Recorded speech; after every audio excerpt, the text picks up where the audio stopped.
आ जाओ भाई पुत्र, पुत्र इधर आ जाओ। हाय हाय जी, कल ब्लैक सूट पहना था इसलिए नहीं आ रहे थे? हाँ, आजा आजा मेरे पुत्र, मेरे सोने पुत्र।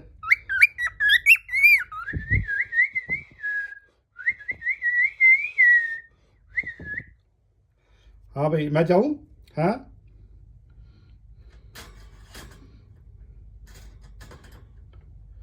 हाँ भाई जानू, मैं जाऊँ?